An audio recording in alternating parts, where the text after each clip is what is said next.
విశాఖ హక్కు, విశాఖ హక్కు, విశాఖ హక్కు.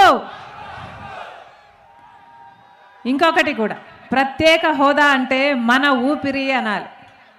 ప్రత్యేక హోదా, ప్రత్యేక హోదా మన ఊపిరి, ప్రత్యేక హోదా మన ఊపిరి, ప్రత్యేక హోదా మన ఊపిరి.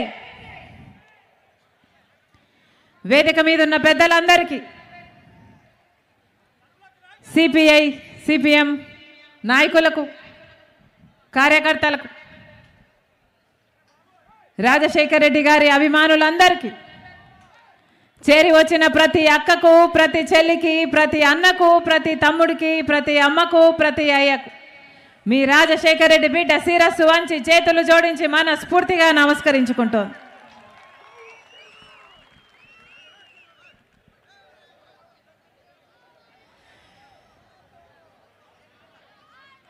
వైజాగ్ స్టీల్,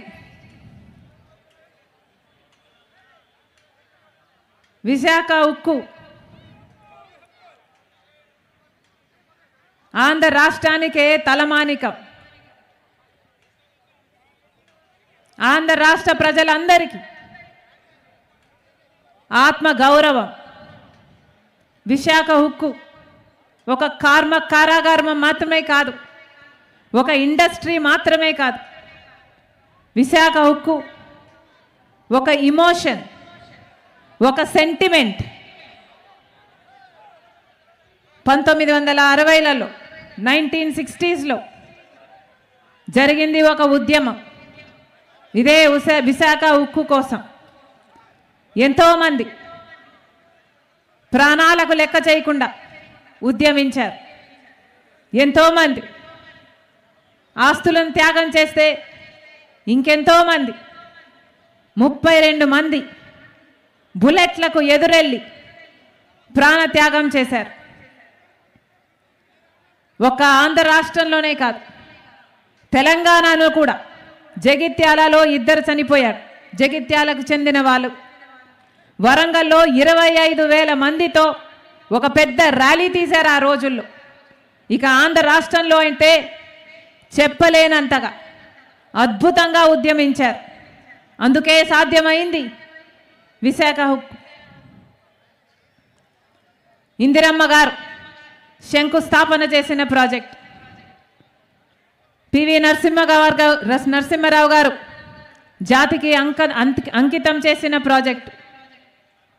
ఇలా ఒకరు కాదు, 2 కాదు, ఎంతోమంది కాంగ్రెస్ పార్టీ నాయకులు, ప్రధానమంత్రులు కంకణం కట్టుకొని విశాఖ ఉక్కుని సాధ్యం చేశారు. ఎన్నోసార్లు విశాఖ ఉక్కు ఈ ఇండస్ట్రీ నష్టాలలో ఉంటే ఆ నష్టాలకు కూడా నిధులిచ్చి మరి ఆదుకుంది కాంగ్రెస్ పార్టీ. రాజశేఖర్ రెడ్డి గారు ముఖ్యమంత్రిగా ఉన్నప్పుడు కూడా విశాఖ ఉక్కు నిలబడాలి అని, విశాఖ ఉక్కు కోసం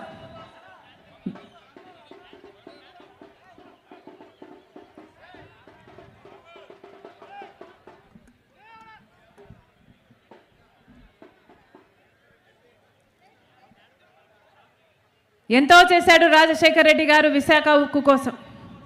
రాజశేఖర్ రెడ్డి గారు బ్రతికే ఉంటే విశాఖ ఉక్కుకు ఈ ఫ్యాక్టరీకి సొంతంగా మైనింగ్ కోసం మైన్స్ కూడా సొంత గనులే ఈ పాటికి ఏర్పాటు చేసేవాడు రాజశేఖర్ రెడ్డి గారు.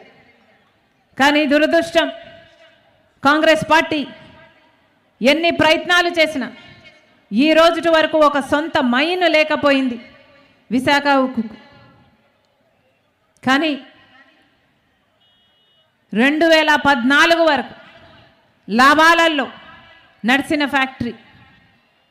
ఆ తర్వాత క్రమంగా ఒకటొకటిగా వచ్చిన ప్రభుత్వాల ప్రోత్సాహం లేకపోతే క్రమంగా నష్టాల్లో, క్రమంగా అప్పుల్లో కూరుకుపోయింది విశాఖ స్టీల్. కారణం ఎవరు? దొంగలు ఊళ్ళు దోచుకున్నారు అన్నట్టు ఈ విశాఖ ఉక్కును దోచుకోవడానికి తయారయ్యారు కేంద్ర రాష్ట్ర ప్రభుత్వాలు. కారణం 35,000 ఎకరాల ల్యాండ్ బ్యాంక్ ఉన్న ఫ్యాక్టరీ విశాఖ ఉక్కు దాదాపు లక్షల కోట్లు విలువ చేస్తుంది. అదే గనుక ఈ ఫ్యాక్టరీని నష్టాల పాలు చేసి అప్పుల పాలు చేస్తే ఇక అడ్డేముంది, ఇది నష్టాలలో ఉంది అని చెప్పి దీన్ని ప్రైవేటైజ్ చేయొచ్చు అని కుట్ర పన్నారు కేంద్ర రాష్ట్ర ప్రభుత్వాలు. ఇందాక అంకుల్ చెప్పినట్టు, రఘువీరారెడ్డి గారు చెప్పినట్టు, ఒక కుక్కను చంపాలంటే ఇది పిచ్చిది అని పుకారు పుట్టిస్తే చాలట, పెద్ద పని కాదు. అలాగే విశాఖ ఉక్కుకు సంబంధించి ఒక్కొక్కటిగా అసలు మైన్ లేకుండా ఇంతవరకు ఉంది అంటే దానికి ప్రధాన కారణమే ప్రభుత్వాలు. ఆ బాధ్యతను విస్మరించారు కాబట్టే ఈరోజు నష్టాలలో కూరుకుపోయింది. ఒకవైపేమో మైన్ లేదు, ఇంకోవైపేమో రా మెటీరియల్ కొనాలి అంటే రేట్లేమో ఆకాశానికి అంటుతున్నాయి, ఇంకొక వైపేమో ఆ రా మెటీరియల్ను సరఫరా చేయాలి అంటే దాని కాస్టు పెరిగింది. ఎలక్ట్రిసిటీ విషయంలోనూ అంతే. ఇలా ఒక్కొక్కటిగా ఒక్కొక్క అంశంగా కాలుకు కాలు చేతికి చేతిగా ఒక్కొక్కటిగా నరుక్కుంటూ వస్తే ఒట్టి మొండెం మిగులుతుంది, ఇక అమ్మడానికి ఏ ఆటంకం ఉండదు అని ఇదే పన్నాగం పల్లారు కేంద్ర రాష్ట్ర ప్రభుత్వాలు. గంగవరం పోర్టు చూస్తున్నాం. రాజశేఖర రెడ్డి గారు ఉన్నప్పుడు గంగవరం పోర్టు 30 సంవత్సరాలలో మళ్ళీ ప్రభుత్వం చేతుల్లోకి రావాలి అనుకున్నాడు రాజశేఖర రెడ్డి గారు. ఆ 30 సంవత్సరాలలో 15 సంవత్సరాలు అయ్యే పోయింది. ఇంకొక 15 సంవత్సరాలు ఉంటే గంగవరం పోర్టు రాష్ట్ర ప్రభుత్వం చేతుల్లోకి వచ్చేది. కానీ ఇప్పుడు జగనన్న గారు ఏం చేశారు? రాజశేఖర రెడ్డి గారి కొడుకు అనిపించుకుంటున్న జగనన్న గారు ఏం చేశారు? అదే గంగవరం పోర్టుని కేవలం 6,500 రూపాయలకు వాల్యుయేషన్ వేశారు. 50,000 కోట్లు విలువ చేసే పోర్టుని 6,500 రూపాయలు వాల్యుయేషన్ వేశారు. 600 కోట్ల రూపాయలకు మొత్తానికే గంగవరం పోర్టుకు అదానీ పాలు చేశాడు జగనన్న గారు. ఇది అన్యాయం కాదా? ఒక సామెత ఉంది, పోసమ్మ పోగు చేస్తే మైసమ్మ మాయం చేసిందట. రాజశేఖర రెడ్డి గారు గంగవరం పోర్టు మళ్ళీ ప్రభుత్వం చేతుల్లోకి రావాలి 30 సంవత్సరాలలో అని రాజశేఖర రెడ్డి గారు నిర్దేశిస్తే జగనన్న గారేమో మొత్తానికే గంగవరం పోర్టుకి బీజేపీ బానిసలుగా మారిన జగనన్న గారేమో మొత్తానికే గంగవరం పోర్టును ప్రభుత్వం చేతుల్లోకి ఇక ఎప్పుడూ రాకుండా అదానికి అప్పచెప్పారు. ఇది అన్యాయం కాదా? పక్కనే ఉంది జింక్ ఫ్యాక్టరీ కూడా. దాని పరిస్థితి ఏమిటి? ఏమైంది దాని పరిస్థితి? ఇలాగే ప్రైవేటైజ్ చేశారు, దాంతో మొత్తానికి ఫ్యాక్టరీయే మూసేశారు, ఆ ఎంప్లాయీస్ అందరినీ తరిమి కొట్టారు. ఇప్పుడు అదొక రియల్ ఎస్టేట్ వెంచర్గా తయారు కాబోతుంది. అదే చేయాలనుకుంటున్నారు విశాఖ స్టీల్లో కూడా. ఇదే పన్నాగం పన్నారు. కేవలం ల్యాండ్ బ్యాంకు కోసం ఈరోజు విశాఖ ఉక్కును ప్రైవేటైజ్ చేయాలని ఒక్కొక్క అంశంగా క్రమంగా, ఇది లాభాలలో ఉన్న ప్రాజెక్టు, క్రమంగా నష్టాల్లోకి తీసుకువెళ్ళారు, అప్పుల్లోకి తీసుకువెళ్ళారు. ఈరోజు కనీసం జీతాలు కూడా ఇచ్చే దిక్కు లేకుండా పోయింది అంటే కారణము కేంద్ర రాష్ట్ర ప్రభుత్వాలు కాదా? ఆదుకోవాల్సిన బాధ్యత వాళ్ళకి లేదా? ఏం చేసింది రాష్ట్ర ప్రభుత్వం? ఒక్కసారంటే ఒక్కసారైనా ఇంతమంది ఉద్యోగులు ఉన్నారే, ఇంతమంది 30,000 ఉద్యోగస్తులు ఉంటారా? ఇంకా ఎక్కువే ఉంటారా? ఇంతమంది ఉద్యోగస్తుల వాళ్ళ జీవితాలు ఏం కావాలి? వాళ్ళ కుటుంబాలు ఏం కావాలి? ఇది ప్రైవేటైజ్ అయిపోతే వచ్చే కంపెనీ వీళ్ళందరినీ ఆదరిస్తుందా? పక్కన జింక్ ఫ్యాక్టరీ విషయంలో జరిగినట్టు మొత్తానికే ఫ్యాక్టరీని మూసేయదా? ఈ కార్మికులందరినీ వెళ్ళగొట్టదా? ఈ ల్యాండ్ బ్యాంక్ని ఒక రియల్ ఎస్టేట్ వెంచర్గా తయారు చేయదా? ఏమైపోవాలి ఈ జీవితాలన్నీ? ఏమైపోయాలి ఈ కుటుంబాలన్నీ? ఆలోచన చేస్తుందా రాష్ట్ర ప్రభుత్వం? ఆలోచన ఉందా ఎవరికైనా? పోనీ ప్రతిపక్ష నాయకుడు చంద్రబాబుగా ఉన్నారు, చంద్రబాబు గారు ఏమైనా ఆలోచన చేశారా? ప్రజల పక్షాన మాట్లాడుతున్నారా? విశాఖ స్టీలు ప్రైవేటైజ్ చేయడానికి వీలు లేదు అని ఎప్పుడైనా గొంతెత్తారా? ఒక్కరంటే ఒక్కరు కూడా మాట్లాడడం లేదు. మన కర్మ. పాలకపక్షం ఒక తీరుంటే ప్రతిపక్షం కూడా అదే తీరులో బీజేపీ పార్టీకి బానిసలుగా మారారు. దొందే కాదా? ఇది ఎక్కడి న్యాయం అని అడుగుతున్నా. ఇది ఎక్కడి అన్యాయం అని అడుగుతున్నా. అసలు జగన్మోహన్ రెడ్డి గారు ఒక్క తీర్మానం చేశారట, విశాఖ స్టీలు ప్రైవేటైజ్ చేయకూడదు అని ఒక్క తీర్మానం చేశారట. అంతటితో ఆయన పని అయిపోయిందట. చేతులు దులిపేసుకున్నాడు. పెద్ద పెద్ద కోటలలో బతుకుతున్నారు. సరిపోతుందా? ఎందుకు ఉద్యమించలేదు సార్ అని అడుగుతున్నాం. ఎందుకు ఉద్యమించలేదు? మీ ప్రజలు కాదా? మీకు ఓట్లేయలేదా? వీళ్ళు ఓట్లేస్తే కాదా మీరు గెలిచింది? వీళ్ళ జీవితాలు కాదా?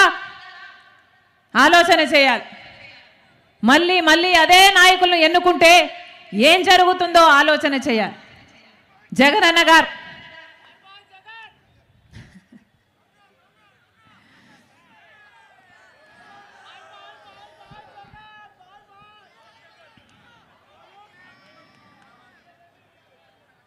ఇంకోవైపు చంద్రబాబు గారు ఎందుకు పొత్తు పెట్టుకుంటున్నారు సార్ బీజేపీ పార్టీతో? ప్రజలకు సమాధానం చెప్పండి అని అడుగుతున్నాం. బీజేపీ పార్టీ మనకేం చేసింది? ఈరోజు బీజేపీ పార్టీకి ఒక్క ఓటైనా, ఒక్క సీట్ అయినా, ఒక ఎమ్మెల్యే అయినా, ఒక ఎంపీ అయినా ఉన్నాడా? లేడు. గత ఎన్నికల్లో ఒక ఎమ్మెల్యే గెలవలేదు బీజేపీ పార్టీ, ఒక ఎంపీ గెలవలేదు బీజేపీ పార్టీ. అయినా కూడా ఆంధ్ర రాష్ట్రం మొత్తం బీజేపీ గుప్పట్లో ఉంది. ఆంధ్ర రాష్ట్రాన్ని పరిపాలిస్తున్నది ఏ పార్టీ? ఏ పార్టీ? BJP party. ఎందుకంటే ఒక పక్క పాలకపక్షం, ఇంకో పక్క ప్రతిపక్షం. రెండు పార్టీలకు బీజేపీ పార్టీ కావాలట. ఇదొక లవ్ ట్రయాంగిల్. రెండు పార్టీలకు బీజేపీ పార్టీ కావాలట. బీజేపీ పార్టీ ఏమో ఇద్దరితో కలిసి డ్యూయెట్లు పాడుతుంది. ఎందుకు పాడదు? ఒక పక్కేమో పాలకపక్షం, ఇంకో పక్షేమో ప్రతిపక్షం. ఇద్దరు స్వప్రయోజనాల కోసం ప్రజల ప్రయోజనాలను తాకట్టు పెట్టారు. ఏ ఒక్కరు మనకు ప్రత్యేక హోదా కావాలి అని ఏ ఒక్కరు అడగరు. మనకు పోలవరం కావాలని అని ఏ ఒక్కరూ ప్రశ్నించరు. మనకు రాజధాని కట్టాలన్న చిత్తశుద్ధి ఏ ఒక్కరికి లేదు. ఆఖరికి విశాఖ స్టీలు ప్రైవేటైజ్ అయిపోతుందో కూడా వీళ్ళకు చీమ కుట్టినట్టు కూడా లేదు. ఇలాంటి వాళ్ళకా ఓట్లేయాలి? ఇలాంటి వాళ్ళనా గెలిపించుకునేది? ప్రజలందరూ ఆలోచన చేయాలి. ప్రజలందరూ ఆలోచన చేయాలి. ఈరోజు జగన్మోహన్ రెడ్డి గారు సిద్ధమని బయలుదేరారు. దేనికి సిద్ధం సార్ అని అడుగుతున్నాం. ఈ సిద్ధం అనే క్యాంపెయిన్కి 600 కోట్ల రూపాయలు ఖర్చు పెడుతున్నారు. 600 కోట్లంటే ఎంతో తెలుసా? ఎన్ని సున్నాలన్నా? ఎన్ని సున్నాలు? 10? నిద్రపోతున్నారో లేదో అని చూస్తున్నా. 600 కోట్ల రూపాయలట. పబ్లిసిటీ పిచ్చి కానీ పట్టిందా జగనన్నకి అని అడుగుతున్నారు ప్రజలు. ఎక్కడ చూసినా సిద్ధం సిద్ధం సిద్ధం. ఒక్కొక్క సిద్ధం సభకు 90 కోట్లు ఖర్చు పెడుతున్నారట. కాంగ్రెస్ పార్టీ నాయకులే చెప్తున్నారు మాకు 90 కోట్లు ఖర్చు అవుతుందమ్మా అని. దేనికి సిద్ధం సార్?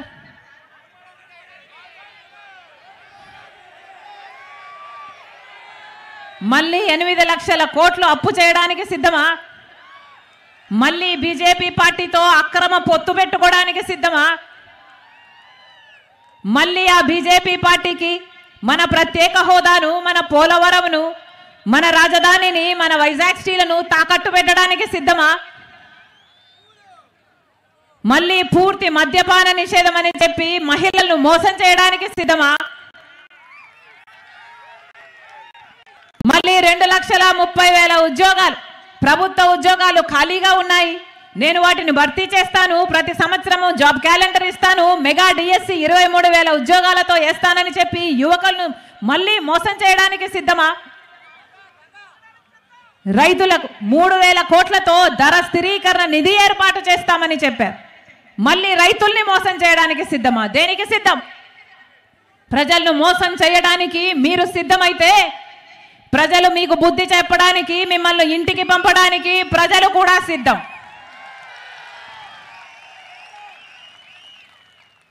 ఎక్కడైనా విన్నారా? ఎవరైనా టీచర్ ట్రాన్స్ఫరో పోలీస్ ట్రాన్స్ఫరో ఒక ఉద్యోగస్తుడు ట్రాన్స్ఫర్ గురించి విన్నారు? ఇలా వైసీపీ పార్టీలో ఒక క్యాండిడేట్ ఒక వైపు నుంచి ఇంకొక ప్రాంతానికి ట్రాన్స్ఫర్ విన్నారా? క్యాండిడేట్లను ఒక ప్రాంతం నుంచి తీసుకెళ్ళి ఇంకో ప్రాంతాల్లో పెడుతున్నారు. విన్నారా ఎక్కడైనా? ఏం చేస్తాం? కలికాలం. మొన్నగా అన్నని అడిగాను, ఏమిటన్నా ఇలా నాన్ లోకల్ అవుతాడు కదా, ఒక క్యాండిడేట్ని తీసుకొచ్చి ఇంకొక చోట పెడితే ఎలా ఓట్లు వేస్తారన్నా అని అడిగాను.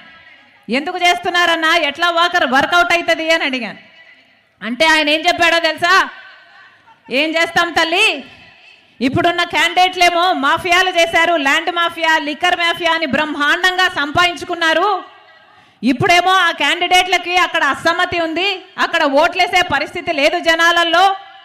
కానీ ఇప్పుడు ఆ క్యాండిడేట్లకు మేము టికెట్ ఇవ్వకపోతే ఆ క్యాండిడేట్ ఇంకొక పార్టీలో చేరుతాడు, ఆ డబ్బు ఖర్చు పెడతాడు. మాకేమో డబ్బు కావాలి, క్యాండిడేట్ అక్కడ నిలబడకూడదు. మరి ఏం చేస్తాం తల్లి, ఆ క్యాండిడేట్ని తీసుకెళ్ళి ఇంకో చోట పెడుతున్నాము అన్నారు. అంటే ఒక చెత్తని ఇక్కడ నుండి ఇంకో చోటికి తరలించినట్టు వైసీపీ అభ్యర్థులని ఒక చోట నుంచి ఇంకో చోటికి తరలిస్తున్నారన్నమాట. ఇది ఎక్కడ విడ్డూరం? ఏం జరుగుతుంది మన రాష్ట్రంలో? ఎక్కడ చూసినా మాఫియా, ల్యాండ్ మాఫియా, ఎక్కడ చూసినా మైనింగ్ మాఫియా, ఎక్కడ చూసినా లిక్కర్ మాఫియా. పూర్తి మద్యపాన నిషేధం అని చెప్పాడు జగనన్న గారు. జరిగిందా? ఏమన్నా జరిగిందా? పూర్తి మద్యపాన నిషేధం చేయకపోతే అసలు నేను ఓట్లే అడగను అన్నాడు జగనన్న గారు. పూర్తి మద్యపాన నిషేధం నా మేనిఫెస్టోలో పెట్టాను, నాకు మేనిఫెస్టో బైబిల్, ఖురాను, భగవద్గీతతో సమానమని చెప్పాడు జగనన్న గారు. అయిందా మద్యపాన నిషేధం? మద్యపాన నిషేధం కాలేదు కదా. ఈరోజు మద్యం అమ్ముతున్నది ఎవరు? సర్కారే మద్యం అమ్ముతుంది. వాళ్ళు ఏది అమ్ముతే అది కొనుక్కోవాలట, వాళ్ళు ఎంతకు అమ్ముతే అంతకు కొనుక్కోవాలట. బయట సామాను, బయట బ్రాండ్లు ఏవి ఇక్కడ దొరకవట. అవునా? ఏం జరుగుతున్నాయి ఇక్కడ? భూమ్ అట, క్యాపిటల్ అట, స్పెషల్ స్టేటస్ అట, ఆఖరికి డిఎస్సి కూడా అట. అయ్యా మీ వాగ్దానాలు ఎక్కడ నిలబెట్టుకున్నారు జగనన్న గారు అని అడిగితే మద్యం షాపులో, లిక్కర్ షాపులో నిలబెట్టుకున్నాం తల్లి అని చెప్పేటట్టుంది పరిస్థితి. ఇది కాదా జరుగుతున్నది? ఎక్కడికి వెళ్తుంది మన రాష్ట్రం? ఎక్కడికి వెళ్తుంది? ఇప్పటికీ కనీసం రాజధాని కూడా లేదు మన రాష్ట్రానికి.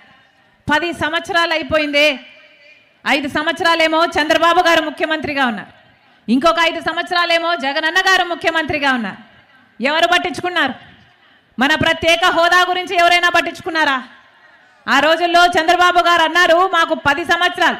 ఆ రోజుల్లో కాంగ్రెస్ పార్టీ 5 సంవత్సరాలు ప్రత్యేక హోదా ఇస్తానని చెప్తే ఆ రోజు చెప్పిన మాట, మోడీ గారు తిరుపతికి వచ్చి 3 నామాల వాళ్ళ సాక్షిగా చెప్పిన మాట 10 సంవత్సరాలు ఇస్తాము అన్నాడు. ఆ 3 నామాల వాడికే పంగనామాలు పెట్టాడు మోడీ గారు. ఇక ఈయన కేడీగాక ఏమవుతాడు? 10 సంవత్సరాలు ఇస్తామన్నాడు. ఇప్పటికి 1 సంవత్సరం కూడా ఇయ్యలేదు. 10 సంవత్సరాలు గడిచిపోయింది, కనీసం ఆలోచన కూడా చేయటం లేదు. ఆ రోజు చంద్రబాబు గారు చెప్పిన మాట మాకు 10 సంవత్సరాలు సరిపోదు, 15 సంవత్సరాలు కావాలి అన్న. ఆ రోజు చంద్రబాబు గారు చెప్పిన మాట 15 సంవత్సరాలు మాకు ప్రత్యేక హోదా కావాలి, ప్రత్యేక హోదా కోసమే మేము పొత్తులు పెట్టుకుంటున్నామని చెప్పాడు. బీజేపీ పార్టీతో పొత్తులు పెట్టుకున్నాడు. ఆఖరికి బీజేపీ పార్టీ గెలిచిన తర్వాత వాళ్ళ మంత్రివర్గంలో పదవులు కూడా తీసుకున్నాడు చంద్రబాబు గారు. తీరా ముఖ్యమంత్రి అయ్యాడు. ప్రత్యేక హోదా కోసం ఏమైనా మాట్లాడా? ప్రత్యేక హోదా మళ్ళీ సంజీవినా అని మళ్ళీ ఊసరవల్లిలాగా రంగులు మార్చిన వాడు చంద్రబాబు గారు. ఊసరవల్లి కూడా మన చంద్రబాబు గారి దగ్గరే రంగులు మారడం నేర్చుకోవాలి. ఆ తర్వాత అప్పట్లో ప్రతిపక్ష నాయకుడిగా ఉన్నాడు జగనన్న గారు. జగనన్న గారు చెప్పిన మాట, రండి 25 మంది ఎంపీలను మొత్తం అందరం మూకుమ్మడి రాజీనామాలు చేద్దాము అన్నాడు. ప్రత్యేక హోదా ఎందుకు రాదో చూద్దాము అన్నాడు జగనన్న గారు. జగనన్న గారు వచ్చిన ఎన్నికల్లో పోటీ చేస్తే ప్రత్యేక హోదా అంశం తీసుకొని పోటీ చేశాడు. ప్రత్యేక హోదా అంశం కోసం నేను కూడా పోరాటం చేశాను. ప్రతి సభలో తిరిగాను. మీరు గెలిపించండి, ప్రత్యేక హోదా వైసీపీ పార్టీ తెస్తుంది అని మేము ప్రతి సభలో చెప్పాను. కానీ ఏమైంది? జగనన్న గారు ముఖ్యమంత్రి అయ్యారు. ఒక్కసారైనా ఒక్క నిజమైన ఉద్యమమైనా చేశాడా జగనన్న గారు మళ్ళీ ప్రత్యేక హోదా గురించి? ఒక్కసారైనా మోడీ గారిని ప్రశ్నించారా? ఇన్నిసార్లు ఢిల్లీకి వెళ్తున్నారు వస్తున్నారే, ఇన్నిసార్లు ఢిల్లీకి వెళ్తున్నారు వస్తున్నారే, దేనికి వెళ్తున్నారు? ఆయనను కాపాడుకోవడం కోసం వెళ్తున్నారు, లేకపోతే హంతకుల్ని, సొంత చిన్నాన్నను చంపిన హంతకుల్ని కాపాడుకోవడం కోసం వెళ్తున్నారు తప్పితే ప్రజల కోసం వెళ్ళాడా? ఎప్పుడైనా మా ప్రత్యేక హోదా ఏమైంది అని అక్కడ కూర్చొని ధర్నా చేశాడా? ఎప్పుడైనా మోడీ గారిని నిలదీశారా? అప్పుడు మూకుమ్మడి రాజీనామాలు చేద్దాం రండి అని చెప్పిన జగనన్న గారు మూకుమ్మడి రాజీనామాలు కాదు కదా, ఒక్కరి చేతైనా రాజీనామాలు చేశారా? ప్రత్యేక హోదా కోసం నిజమైన ఉద్యమం చేశాడా జగనన్న గారు?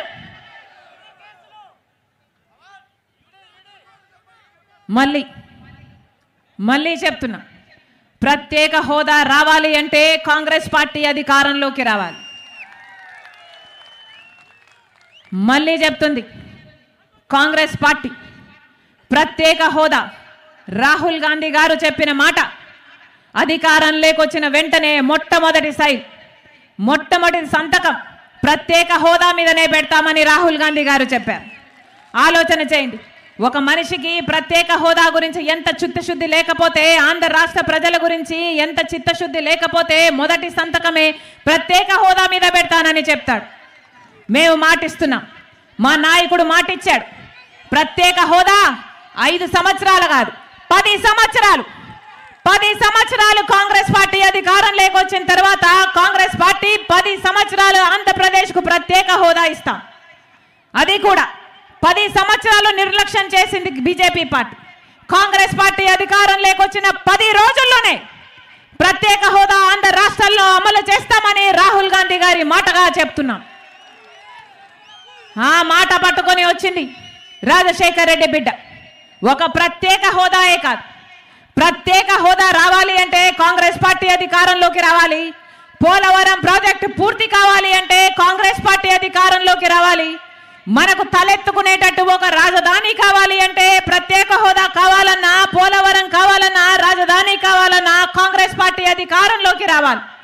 విశాఖ స్టీలు ప్రైవేటైజ్ కాకుండా కాపాడుకోవాలంటే కూడా కాంగ్రెస్ పార్టీ అధికారంలోకి రావాలి. మళ్ళీ చెప్తున్నా, విశాఖ స్టీల్ కార్మికులు ఎంతమందో ఉన్నారు ఇక్కడ, మీకు మాటిచ్చి చెప్తున్నా, విశాఖ స్టీలు ప్రైవేటైజ్ కావడానికి కాంగ్రెస్ పార్టీ ఒప్పుకోదు. మేమెవరమో ఒప్పుకోం. మీ పక్షాన మేము నిలబడతాం, మేము మీ పక్షాన పోరాటం చేస్తాం. విశాఖ స్టీలు ఎప్పటికీ ప్రైవేటైజ్ కాదు. మా ప్రాణాలు అడ్డేసైనా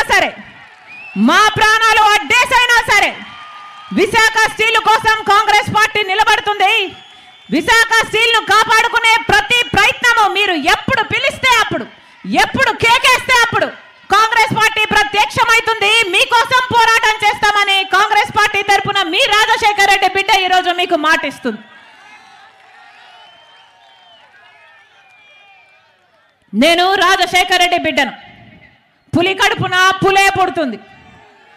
నా గుండెలో నిజాయితీ ఉంది. నా పుట్టింట్లో అన్యాయం జరుగుతుంది కాబట్టి రాజశేఖర రెడ్డి బిడ్డ ఇక్కడ అడుగుపెట్టింది.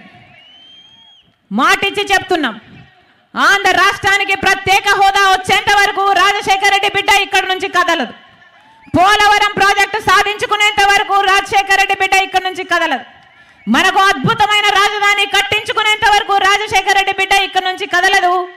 ప్రైవేటైజ్ కాకుండా విశాఖపట్నం ప్రజలకు కూడా మాటిస్తున్నాం, మీరు ఎప్పుడు పిలిస్తే అప్పుడు రాజశేఖర రెడ్డి బిడ్డ ఇక్కడ ప్రత్యక్షం అవుతుంది, మీ తరపున పోరాటం చేస్తుంది అని మీ చేతిలో చేసి మాటిస్తున్నాం. మళ్ళీ చెప్తున్నాం, ఇంకో 2 నెలల్లో ఓట్లున్నాయి, ఎలక్షన్లు ఉన్నాయి.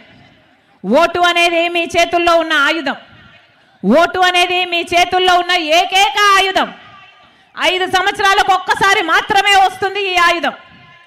ఆలోచన చేసి ఓటు వేయండి. ఆలోచన చేసి ఓటు వేయండి. అన్ని పార్టీలు డబ్బులు ఇస్తాయి. మూటలతో అందరూ రెడీగా ఉన్నారు. ఒకవైపు వైసీపీ పార్టీ రెడీగా ఉంది మూటలతో, ఒకవైపు టీడీపీ పార్టీ కూడా రెడీగా ఉంది మూటలతో. డబ్బులు ఇస్తారు, తీసుకోండి. మీ డబ్బులే, మీ పేరు చెప్పి సంపాదించుకున్న డబ్బులే. కానీ ఓటు మాత్రం అమ్ముకోకండి. ఓటు ఎవరికి వేయాలి అని మీ మనస్సాక్షి చెప్పాలి. ఓటు ఎవరికి వేస్తారో మీ భవిష్యత్తు దాని మీద ఆధారపడి ఉంది. కాంగ్రెస్ పార్టీని ఆశీర్వదించండి. మాటిచ్చి చెప్తున్నాం, ప్రత్యేక హోదాను సాధ్యం చేస్తాం. రీఆర్గనైజేషన్ యాక్ట్లో ఉన్న ప్రతి అంశం కోసం మేము రాజశేఖర రెడ్డి బిడ్డ మాటిస్తుంది, కాంగ్రెస్ పార్టీ నిలబడి ఉంటుంది. ప్రతి ఒక్కటి సాధిస్తాం. విశాఖ స్టీలును కాపాడుకోవడమే కాదు, రాజశేఖర రెడ్డి గారి సంక్షేమ పాలన మళ్ళీ మీ చేతుల్లో పెడతామని, మీ గడప వరకు తీసుకొస్తానని రాజశేఖర రెడ్డి బిడ్డ మీకు మాటిస్తుంది. ఆ పోస్టర్ డిఎస్సి కోసం తయారైతున్న వాళ్ళు ఇక్కడ ఉన్నారు. విద్యార్థులు ఆలోచన చేయండి. 5 సంవత్సరాలు ప్రభుత్వం పట్టించుకోలేదు. జగనన్న గారు చెప్పిన మాట 2,30,000 ఉద్యోగాలు ప్రభుత్వ శాఖల్లో ఖాళీగా ఉన్నాయి. అధికారంలోకి వచ్చిన వెంటనే అవి భర్తీ చేస్తామని చెప్పారు. ప్రతి సంవత్సరము సంక్రాంతి ఎలా వస్తుందో జాబ్ క్యాలెండర్ కూడా ప్రతి సంవత్సరము వస్తుందని చెప్పాడు. 23,000 డిఎస్సి ఉద్యోగాలు, టీచర్ ఉద్యోగాలు ఖాళీగా ఉన్నాయి. 7,000 ఉద్యోగాలే ఎందుకు భర్తీ చేస్తున్నావు చంద్రబాబు గారు అని ఆ రోజు సిగ్గులేదా అని తిట్టాడు జగనన్న గారు. మరి ఈరోజు 23,000 ఉద్యోగాలను భర్తీ చేయాల్సిన జగనన్న గారు కేవలం 6,000 ఉద్యోగాలతో ఒక మెగా డిఎస్సి కాదు, ఒక డగా డిఎస్సి విడుదల చేశారు. అది కూడా 5 సంవత్సరాల తర్వాత. ఈ 5 సంవత్సరాలు ఏం చేశారు? కుంభకర్ణులా నిద్రపోయారా? గుడ్డి గుర్రాలకు పళ్ళు తోమేరా? గాడిదలు కాసారా? 5 సంవత్సరాలు పట్టించుకోలేదు. ఇప్పుడు ఒక దగా డిఎస్సి అని ప్రవేశపెట్టారు. కాంగ్రెస్ పార్టీ మీకు మద్దతుగా నిలబడుతుంది. కాంగ్రెస్ పార్టీ అధికారం లేకొచ్చినాక 2,30,000 ఉద్యోగాలు ఉన్నాయి. మొత్తం అన్ని భర్తీ చేస్తామని మాట చెప్తున్నాం.